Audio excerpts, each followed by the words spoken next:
Wir haben Top 10 Upcoming Survival Base Building Games for 2024. Ich glaube, da war auch gerade Enshrouded dabei. Kam ja, glaube ich, auch erst irgendwann vor 1, 2, 3 Wochen so raus. Vielleicht auch erst für einer, ich weiß es nicht. Aber schauen wir auf jeden Fall da noch rein, weil dieses Survival Base Building Game, das war eine Zeit lang einfach alles, was ich gespielt habe, war Survival Base Building, sonst was. Und ich habe viel davon nicht viel gespielt, sondern nur ein bisschen angespielt und ab und zu und sonst was, aber auch sehr viel sehr gesuchtet. Schauen wir uns das noch an. Egal, lass mal hier reingehen. Hey there, and welcome to my top 10 base building survival games, featuring indie titles set to release in roughly the next 6 to 12 months. These games offer diverse worlds and new adventures as you craft, build, and battle your way through post-apocalyptic futures, subterranean Martian caverns, otherworldly extra-dimensional realms, and beyond. There's certainly something for everyone. And real quick, if you're enjoying the video and you have an extra second, it would help me tremendously if you left it a like. I would really appreciate it. Anyway, without further ado, let's begin.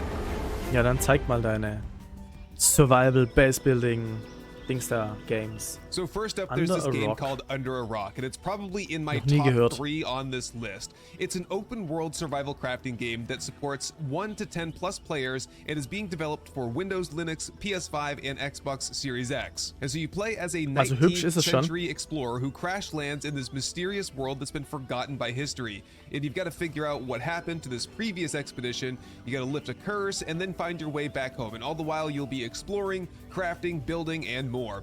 Every player gets their own unique, procedurally generated 64 square kilometer world with caves, underwater areas to check out, and you can share these worlds with others and travel between them, and all the while keep your stats. Oh, warte mal. Ich will ja wieder inclusive für alle sein. Ist ja eigentlich Standard. Kann man nicht automatisch übersetzen. Deutsch. Ich finde kein Deutsch da. Your gear, and you'll be competing with this advanced AI for territory and resources, and you'll have to build bases and defenses. And the game has 2 seamless build modes. So there's like default mode for hands-on construction. You just put the materials in and you build whatever you want. And then there's this advanced, quote, ghost building, which is for planning out your base layout and then finishing it later when you have the resources. So if you're tired of rebuilding your base after every raid, you can just activate the rein grafisch sieht's super hübsch aus, meine Fresse. Ghost element ready for you to just add back the resources to rebuild. And so with this das Design von der Dame finde ich ein bisschen fragwürdig, aber okay, ein bisschen weird. Big bases almost anywhere, and you can build on the ground, in the trees, in the caves. Sonoko sieht gut aus und ist reich. Really restricting where you can build at all, but you'll have to watch out for wildlife and locals, like a neighboring Andale clan might raid your base just because they don't like your smell, or a pack of dodos could attack you for no reason at all. Under a Rock is built on Unreal Engine 5, and so it takes full advantage of Nanite and Lumen technologies for a super immersive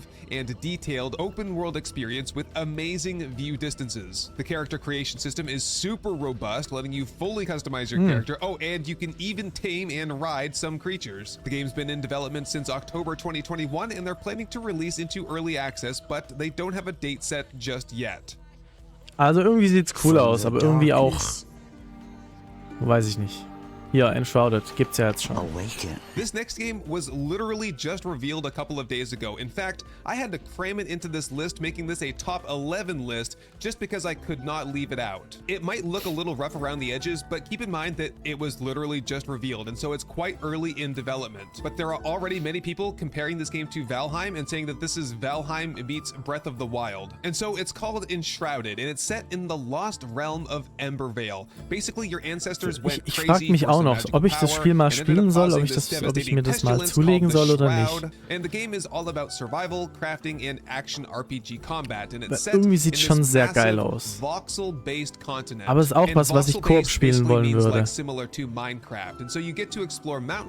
Deserts, and you'll uncover this hidden story. You'll adventure through forests, caves, and dungeons, searching for its secret knowledge and treasure, and building up the strength to face the horrors of the Shroud. And so you have to fight your way through all sorts of enemies like fiends of the forests, Buka of the mountains and fell creatures in the mist. Buka? The game has a really cool looking skill tree system, and you can really develop your own unique playstyle with fighting skills and spells. And more importantly, you'll get to build amazing structures using voxel-based building techniques, customizing them with different materials and furniture. And by providing safe haven for NPCs... Ich habe mir so wenig zu dem Spiel angeschaut. Ich habe wirklich das Spiel gesehen, als es angekündigt wurde und so ein bisschen, halt so ein Trailer und so.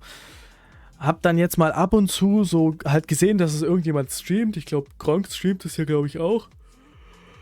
Hab bei ihm reingeschaut.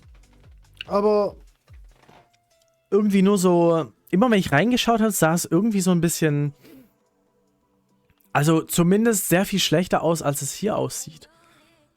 Vielleicht läuft es ja auch nur so scheiße auf jedem PC, dass keiner es so spielt oder so. Aber irgendwie sah es richtig komisch aus, so unfertig. Und hier sieht es halt so nice aus. Ich weiß auch nicht.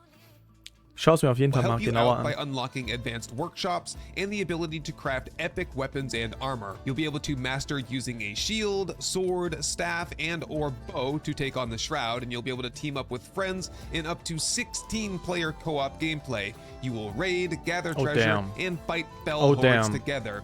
The game takes you Wenn man das so Embervale's bauen kann, wie die das gerade hochgezogen haben, diese Stadt da. Mal, play. Wenn man wirklich so bauen kann. Fuck, dann möchte ich das Spiel spielen. Okay, die Sache ist die, ich kann zwar nicht so bauen, aber trotzdem, oh mein Gott, das sieht sehr geil aus. Kindle Wastes Desert and the Dark Revel Wood, and the story will unfold as you play, revealing a tale of magic, ruin, hope, and redemption. Enshrouded is built on the custom-made, holistic engine made by the developers just for this game, and it's set to release into early access in 2023 with allein das, wer heutzutage sich sagt, wir bringen ein großes Spiel raus, machen eine eigene Engine, ist ein sehr gewagter Schritt, aber hey, wenn die es hinbekommen haben, und es sieht ja eindeutig auch nicht scheiße aus. Not bad. Also ich sag mal so, ich habe nicht allzu viel Ahnung von eigenen Spiele-Engines machen. Ich habe mal ein bisschen was in Unreal gemacht, ein bisschen was in Unity. Okay, ein bisschen mehr in Unity, aber trotzdem. Aber eigene Engine machen, das ist schon not bad, sage ich jetzt mal. Vor allem, wenn du irgendwelche neuen Features, grafischen Features drin haben willst und so. Das alles selber machen. Hut ab, Hut ab. Full release in 2024. At first, it'll be a PC exclusive, but the developers do plan to bring it to consoles soon after. Blind Descent. This next one is set in the year 2071, and it's called Blind Descent. And you're on a mission to find a pioneer team that went missing while exploring a newly opened mine on Mars. You and some team members go down this 10-mile deep Martian cave, but the elevator crashes, leaving only a few survivors. With no communication to the surface and no clue about the lost pioneer team, you start exploring the tunnel and stumble upon a subterranean world beneath Mars, filled with alien life, dense jungles, and bizarre weather. You can play this game solo or with up to 4 friends in co-op mode, and you'll venture through the vast Martian underground world to uncover its secrets by exploring massive and challenging environments. The game offers full freedom of exploration. You can harvest resources, craft tools, and climb anywhere you want, row across underground seas in a boat, and even build structures to overcome obstacles. You'll also construct a shelter or house to call home, complete with furniture, crafting tools, and more. But make sure your house Aber gerade das ist halt immer die Sache bei diesen Survival-Spielen. Guck mal, jetzt haben wir hier eigentlich nur dieses erste da gesehen, dieser Philippinen-Urlaub, Enshrouded gesehen und jetzt das hier. Und so von allen dreien, rein grafisch, wie krass es aussieht. Das erste crazy gut natürlich, sieht aus wie so ein Disney-Pixar-Film. Sieht echt geil aus. Aber von allem anderen her definitiv Enshrouded so, kommt mir jetzt halt so das mit den meisten Features und am nicesten vor. Und bei so vielen ist halt so, du siehst dann immer die Base-Building und dann entscheidest du dich eigentlich nur so, welches Spiel, wo sieht die Base cooler aus? Wo sieht das Bauen cooler aus? Und keine Ahnung, so. du hast halt in jedem von diesen Spielen immer genau das gleiche. Du baust eine Base und sonst was. Bei dem einen sieht es halt ein bisschen deeper aus, das Bauen, was du für Möglichkeiten hast und alles Mögliche.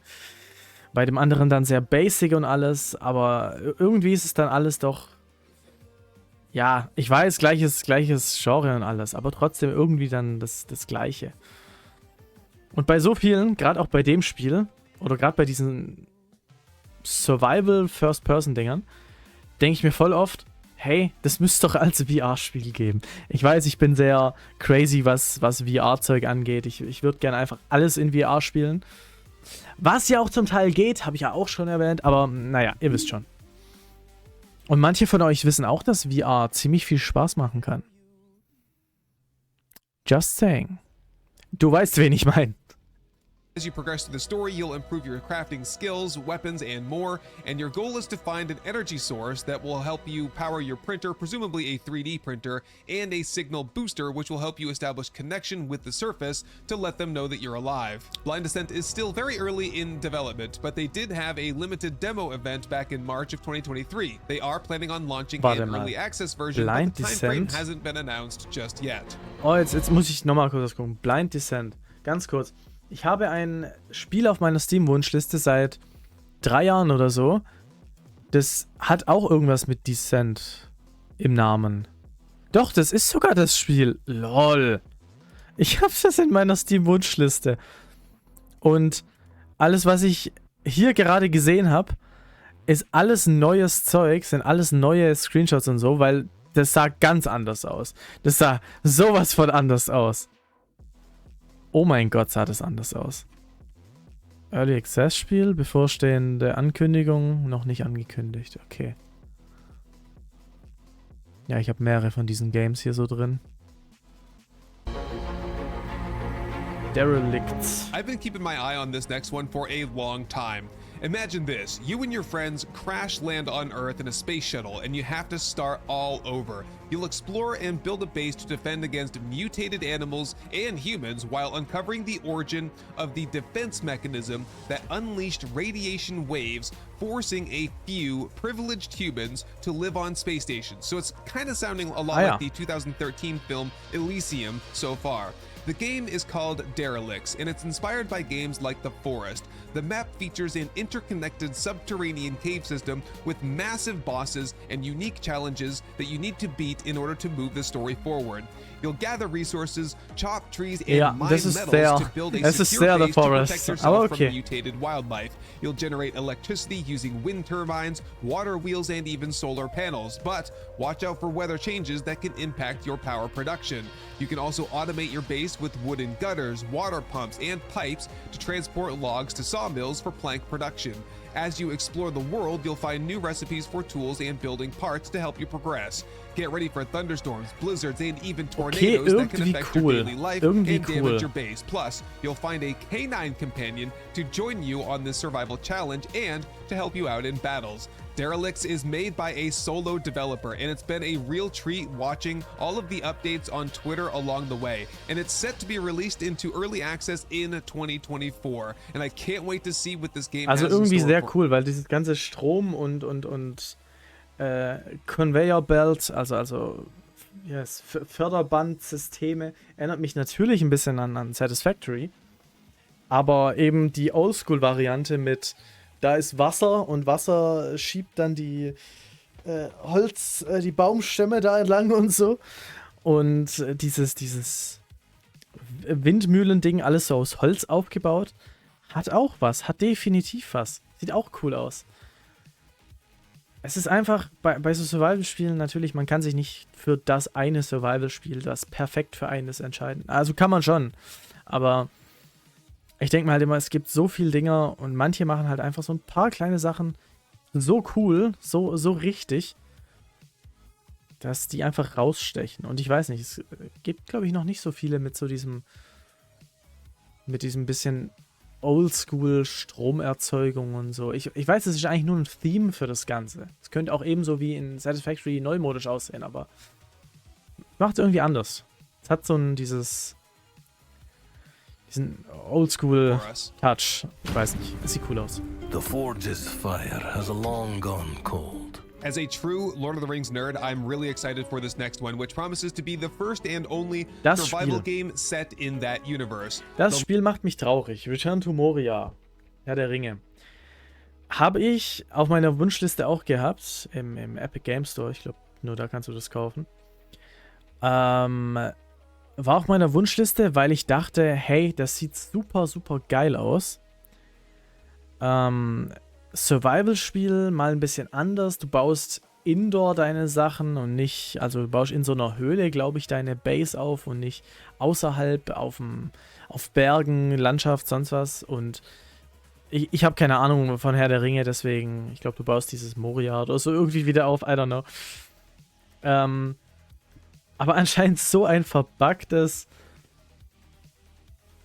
ich will es jetzt nicht Müllspiel nennen, aber anscheinend echt scheiße. Und das macht mich voll traurig, weil der Trailer sah übel geil aus. Wird man hier wahrscheinlich gleich sehen. Adventure survival game where you get to control a group of dwarves on this mission to reclaim their legendary home beneath the Misty Mountains. And it's set in Middle-earth's 4th age. Gimli Lockbearer himself brings the dwarves together as they explore this procedurally generated map, meaning every adventure is totally unique. You can play by yourself or with a team of up to 8 friends online.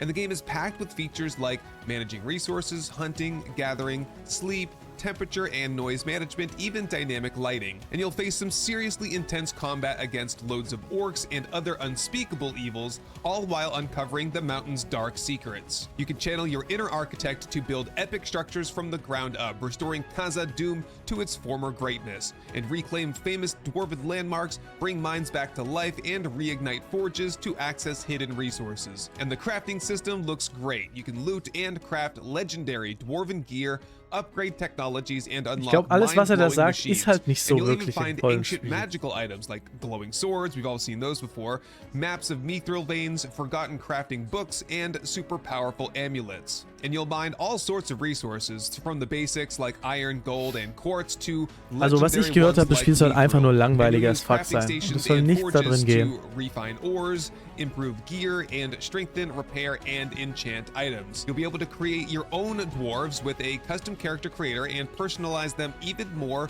with craftable armor and weapons. Anhören tut sich super, das stimmt natürlich.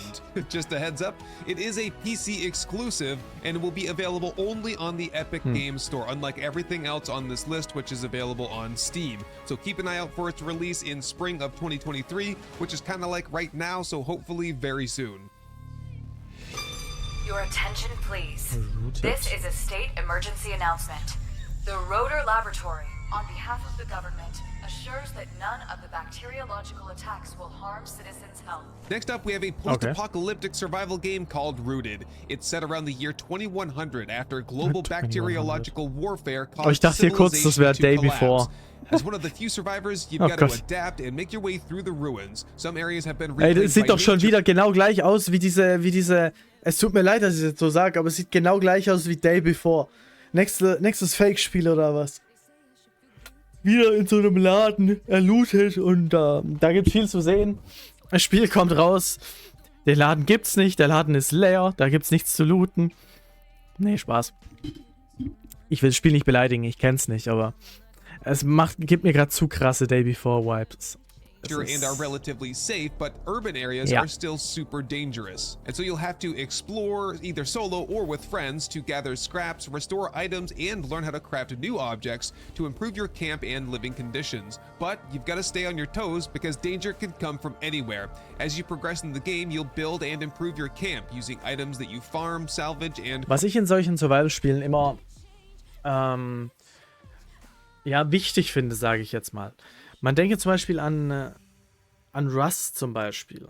Oder noch schlimmer an das alte Rust. Also bevor Rust komplett neu gemacht wurde, neue Version der Engine und sonst was. Ich weiß nicht, wenn das überhaupt noch jemand kennt. Damals, wo das noch ein Zombie-Survival-Spiel war, Rust. Mit diesen Zombie-Bären da oder was es da gab. Wenn so ein Survival-Spiel, wenn man die Häuser baut, und man sieht es ja hier zum Beispiel, das sieht stimmig aus, das sieht so aus, als wäre dieses Haus oder könnte dieses Haus dort in diesem Wald stehen. Wenn es aber immer so richtig fehl am Platz aussieht, also wenn man da so ein Haus hinbaut und dann sind es irgendwelche roten, leuchtenden Wände Und die stehen dann so in einem Wald und keine Ahnung, warum die rot und leuchtend sind, so, weil das Spiel es halt so macht.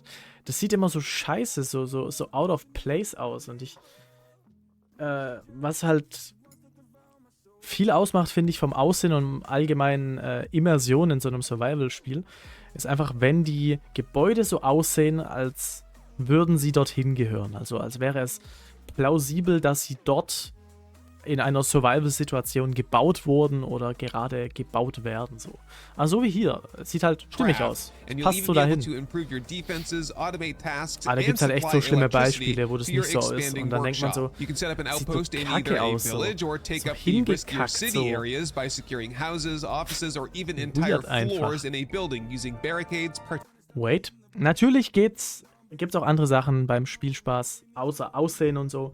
Aber ich finde, bei solchen Survival-Dingern ist es halt immer geil, wenn du dich beim Spielen zumindest so ein bisschen auch fühlst, hey, ich bin da jetzt drin, ich survive hier, ich bin ein Mensch, der hier surviven muss, der sich hier sein Zeug suchen muss, der hier überleben muss, der sich hier sein neues Leben aufbaut und nicht so, ist halt so ein Billo-Spiel, das so zusammengeklatscht wurde und scheiße aussieht und ja. Mit scheiße aussehen meinte ich nicht Grafik. Ganz wichtig. Es wird mir ja immer vorgeworfen, dass ich nur auf die Grafik bei Spielen schaue. Partitions and traps. Crafting tools is essential for making life easier, helping with transportation and protecting yourself. Salvaging is super important in Rooted, as you recover, repair, and use items from the collapsed civilization. By salvaging, you'll learn how to reassemble objects and upgrade your camp. But don't forget, you're not alone. You'll come across friendly and dangerous animals, as well as other humans that are just trying to survive. Be careful when picking fights, as some opponents might be tougher than they look. Rooted has a living world that evolves with your actions, unlocking new areas, items, and crafting options over time. Major events will shake things up and present new challenges for you and your friends, so you'll need to be prepared to adapt and survive. After a successful Kickstarter campaign, the game is heading into alpha testing soon, and they're expecting to enter early access before the end of 2024, and I can't wait to check it out. Ja, sieht cool aus. Das Spiel auch auf der Wunschliste. Also es gibt auch schon Early Access. Forever Skies. It's a first-person action survival game set on an Earth that's been devastated by a global ecological disaster. The whole planet is covered in this massive layer of toxic dust. And in the game, you get to build and customize a high-tech airship that's your home, workshop, laboratory, and more. Sorry, ich muss übel heftig aufs Klo. Oh, jetzt hier mitten im Video. Oh, egal. Auf jeden Fall, das Spiel sieht übertrieben nice aus. Hat auch mal wieder so ein ganz anderes Ding. Ich glaube, du gehst da auch immer so runter, dann, oder auf diese Türme und lootest da und viele Leute haben es verglichen mit, wie heißt das Floß-Spiel? Ihr wisst alle, das Survival-Spiel auf dem Floß. Ich habe es selber gespielt, ich hänge gerade, wie es heißt. Nur eben, dass du in der Luft bist und das Meer kein Meer ist, sondern eine giftige Wolke. You'll fly above the Earth's surface, navigating toward the ruins of civilization and mysterious anomalies. And while you're at it, you'll have to manage your airship's hull and integrity, gather resources, and improve it to make it truly unique. You'll use your scientific knowledge to build and operate various machines, analyze scanned items, and reverse engineer lost technology. You will also research new ways to get food and resources, develop new tools, and therefore boost your survival chances. The game has you exploring and extracting resources from these high-up ruins built to escape the dust below. You'll be surrounded by drifting debris caused by some mysterious anomaly, and you'll harvest them to break them down into raw materials to help you survive. Plus, you'll investigate what's left of civilization, uncovering the reasons behind Earth's transformation and revealing secrets from our past. When you descend below the dust, you'll discover a bizarre new world that's changed in our absence. You'll face off against evolved flora and fauna and hunt for a viral pathogen to cure a mysterious illness that's threatening your family. There was a demo released during Steam's Next Fest in 2022, and people really seemed to enjoy it. The game is made on Unreal Engine 4 and supports up to 4-player co-op, and it's planned for a 12-month early access period starting in Q2 2023. It's coming to PC in the latest generation of consoles, and after enjoying the demo, I'm really looking forward to the full release.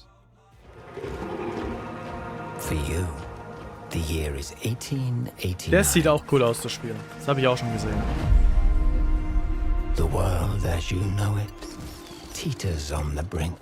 The next game on my list has been rapidly climbing up the Steam's most wish-listed games chart, and it's probably the one that I'm most excited about personally. It's called Nightingale. It's a PvE open-world survival crafting game that you can play either solo or with friends. You'll build, craft, fight, and explore while journeying through the mystical portals into all sorts of amazing and fantastic... Ich hatte gerade gesagt, PvE Solo Survival Game that you can play with your friends. Hä? Er sagt in einem Satz Solo und sagt Play with your friends. Wie soll ich das jetzt verstehen?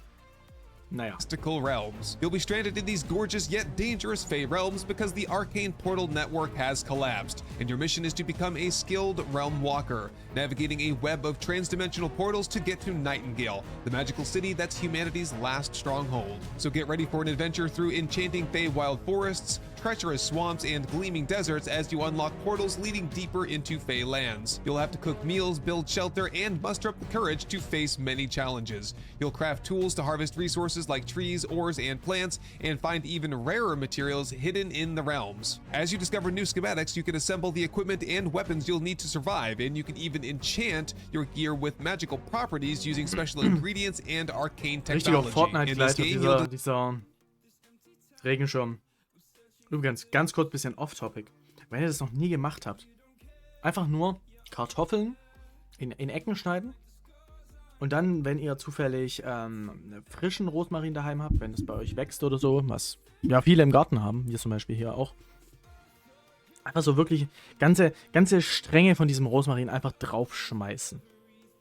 Und es gibt Leute, die sagen, das ist zu bitter oder so, aber guck mal, hier sind wirklich ganze von diesen Rosmarin-Dingern und ich denke mir nur so, die werden richtig knusprig und braun im Ofen und das passt so geil zu Kartoffeln. So ultimativ lecker. Einfach nur diese Kartoffeln, Olivenöl und 1 Kilo Rosmarin draufschmeißen. Und dann backen. Das ist das Geilste, was man in Richtung Pommes machen kann. Dieses Rosmarin-Zeug als geröstete. Boah, das schmeckt so gut. Schmeckt so gut, Leute. Design and build an amazing estate using different architectural styles and tile sets. You can upgrade and customize your structures to create communities that live safely off the land. Plus, you can recruit NPC workers to help you expand your homestead, automate production, and gather resources. When it comes to combat, you'll craft and use a variety of melee weapons and firearms to take on the fearsome creatures lurking within the portal network, including the twisted Fey versions of humans called the Bound. You can even team up with other players to battle gigantic apex creatures. The game focuses on collecting realm cards, which will help you reshape the landscape of your next destination. Each realm has its own dangers, discoveries, and surprises, and you'll have the power to influence its design, like the number of hostiles, resource abundance, and the environment itself. Nightingale uses Unreal Engine 5 and has already gone through several rounds of playtesting. It's set to enter early access in the first half of 2023. I have a dedicated video going over everything you need to know about Nightingale, and you can check that out here, and it's a game that I anticipate covering thoroughly on this channel. Aloha and welcome to Hawaii, a destination with endless beauty and nature. Das erste Spiel war. Was hat Kashi gesagt? Relax your mind. Philippinen-Urlaub. Das hier ist Hawaii-Urlaub. Geil. Survival Crafting. Ne, wie heißt Survival Base Building Games. Könnte man noch umbenennen in Urlaube in unterschiedlichen Orten und Inseln dieser Erde. Ne, keine Ahnung, aber sieht sehr urlaubig aus. Bis jetzt. Or stimulate your adventurous side with exciting activities found all over the island. So if you're into epic base builds, you're gonna love this next one, which is set on Earth in the year 2122. So about 100 years from now, and about a century after, a teleportation system called the Veil has crashed. Your character is a clone, restored from backup system data, and you're stuck in this persistent survival MMO apocalyptic nightmare called Fractured Veil. You can choose to survive alone or team up with friends as you gather, build, quest, craft, raid, and defend against the island's scariest mutants, monsters, and horrors, as well as other players. The game has some cool features like a detailed building system similar to Rust, if you ask me, a tiered skill-based crafting system, balanced PvE and PvE quests, dungeons ranging from small to Diablo-inspired spaces, and RPG-style player progression with talents, abilities, and skills. And there's also a procedurally generated building, road, and river system for the map. Speaking of map, Fractured Vale has a huge 64 square kilometer open world based on real-world topographical data. Sag mal, hat es irgendeinen Grund, dass jede große Map von so Open-World-Survival-Spielen gerade immer 64 Quadratkilometer sind? Ist das gerade von irgendeiner Engine das Limit oder so? Ich weiß, Unreal Engine 5 hat ein höheres Limit. Viel höheres. Aber keine Ahnung, vielleicht läuft es da noch auf den meisten PCs, vielleicht ja sowas. Übrigens, das UI gerade erinnert mich total an das UI von Crysis. Nicht nur, aber ziemlich. Data from Maui. A dynamic weather system and day-night cycle makes the environment unpredictable and exciting to explore. But watch out for mutants, monsters, and players lurking everywhere, and remember to burn the bodies. You'll need to harvest resources to craft essential survival items like shelter, food, equipment, and weapons. And AI drones will be patrolling the map and live streaming gameplay to Twitch 24/7, focusing on PvPvE action and offering a unique view of the game in standard, night vision, spotlight, and thermal modes. And you can tune into the drone stream to watch the action unfold in real time, anytime. Fractured Vale. Was zur Hölle? Okay, das ist mega cool. Von so einer Idee habe ich noch nicht gehört und das ist wirklich was Neues. Das klingt ja mal mega geil. Das heißt, das Spiel hat dann wahrscheinlich selbst einen Twitch-Kanal oder vielleicht auch mehrere. Da wird dann so Game Show-mäßig einfach irgendwo auf der Map, wo Drohnen rumfliegen, diese Kamera- oder Fake-Kamera-Drohnen in-game werden dann auf Twitch gestreamt. Das ist ja mal was ganz anderes. Hey, das wäre voll cool, wenn es sowas geben würde bei so unseren Standardspielen, so ein Fortnite oder so ein PUBG oder so. Würde da voll reinpassen, I don't know. Hauptsache man sieht sie nicht in-game. Das würde nämlich nerven. Is built on Unreal Engine 5 exclusively for PC, and early access is planned for Q4 2023. A couple of months ago, I couldn't even imagine that I would end up here, and all this would happen to me. All right, moving on now to Outbreak Island, a game where some really weird events have happened on an island, causing most of the people there to either vanish or go through some crazy mutations. And you are sent in alone to see what's going on. But once you're there, you realize that there's no way out, and so you have to stick around and survive. At night, radioactive energy powers the island's electrical grid so that you can use the infrastructure there to build shelters and produce resources in factories and sawmills, for example. But that's not all. Nighttime is also when you can explore the multi-level underground labs that will be filled with monsters and sweet loot. So you'll need to craft and upgrade weapons, equipment, and your skills to be ready for battle. And you'll have to fortify your base to survive weekly surges, which is when monster hordes attack. So kind of like 7 Days to Die, where you have to fortify your base and survive these weekly onslaughts. And so you'll have to master skills like farming, gathering, and hunting to make the most of the limited food resources. Plus, you can combine ingredients with culinary recipes to make special food that will keep you alive in the long run.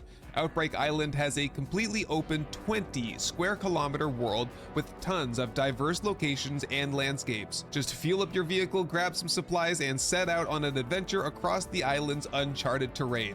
The game will be made on Unreal Engine 5, and it looks like it's on track for a 2023 release. So get ready for an intense survival horror experience. Noch nie gesehen.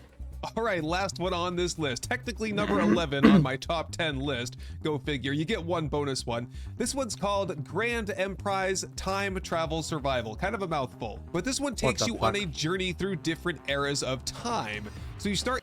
Wer sieht hier drin noch arg? Ich hoffe, ich bin nicht der Einzige. in the pre-life era, and then you travel through the dinosaur era, through primitive times to the colonial era, through ancient wars, and then finally landing into the Industrial Revolution. And I've seen on Twitter that there might be a space age after that. And so as you move along from one era to another, you'll develop new technologies. So you'll go from like riding dinosaurs and forging primitive tools to then building colonies and sieging castles to then experiencing the excitement and automation and mobilization when you reach the Industrial Revolution with electric machines. Base building is a huge part of the game too, and you'll start with simple houses that then evolve into creating tribal colonies, and eventually you'll develop an industrial electrical zone. Combat is pretty important as well. You'll be battling dinosaurs using rocks and primitive Also ich spears. weiß nicht. Jetzt sieht's gerade aus wie ein geiles Mittelalter Sandbox, Survival, was auch immer Spiel. Aber dass das alles ein Spiel sein soll, ist jetzt ein bisschen weird, um ehrlich zu sein.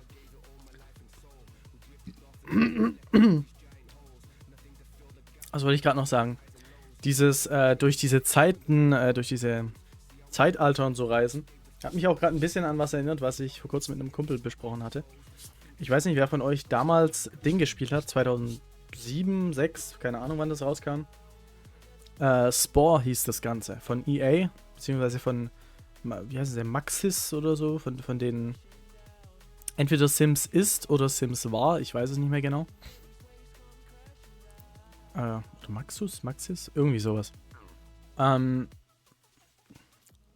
Das war auch ein cooles Spiel. Es hat nichts mit Survival und vielleicht ein bisschen.